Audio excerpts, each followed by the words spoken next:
Hey, what's going on, guys? The Horror Man back with the next review of the Fangoria challenge. This time, Jason and I watched Lemora, a child's tale of the supernatural.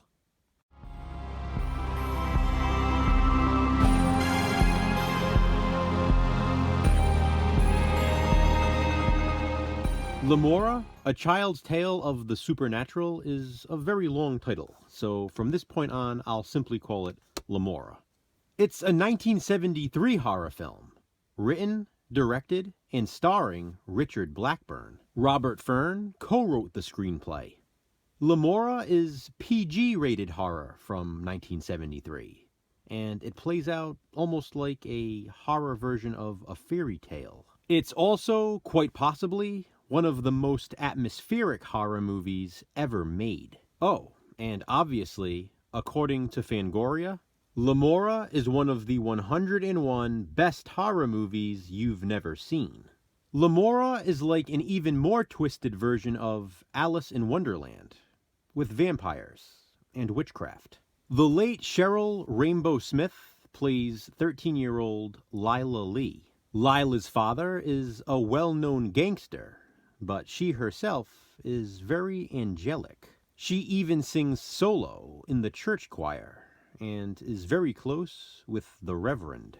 When Lila is summoned to a mansion by a woman named Lemora, the woman claims Lila's father is there dying. Even before arriving at the house, Lila faces horrors in the woods. There are what I can best describe as vampiric savages. They attack the bus in which Lila is being driven to the mansion. Lila meets more creepy characters along the way, before finally meeting Lemora. Lemora is played by Leslie Taplin, in her only starring role. It doesn't take long for Lila to realize she has been summoned under false pretenses. She requests to see her father, but keeps getting the runaround. There are other children at the mansion too. Lemora claims to love all of them, especially Lila. It turns out, though, that Lemora isn't just some lonely rich woman. She's Lady Dracula. In fact, this movie has been released under that alternate title on VHS. When Lila figures out the truth, she attempts to leave. But escaping the clutches of a vampire is no easy task. There is a lot more going on in Lemora, a child's tale of the supernatural, but I won't spoil it for you. I highly recommend this movie. As I already mentioned, it's possibly one of the most atmospheric horror movies ever made.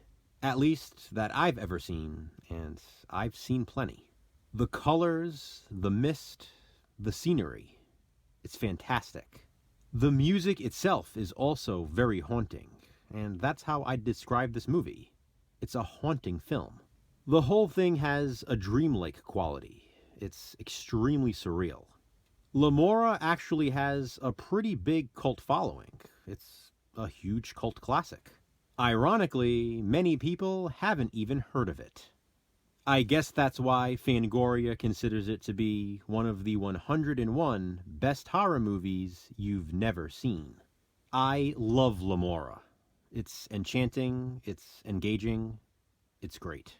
For this one, my relatable recommendation is a movie I actually reviewed during the 12 Days of Christmas 2 years ago.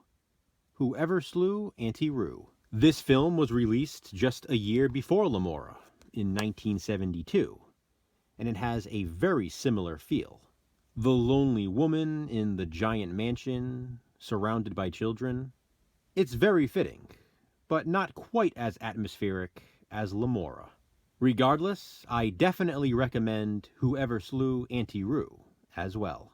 Have you seen Lemora, a child's tale of the supernatural? If so, what do you think of it? Comment below and let me know. And please be sure to check out Jason's review. What will we watch next for the Fangoria challenge? Check back soon to find out. Thanks for watching, guys. Hit that thumbs up and be kind, subscribe.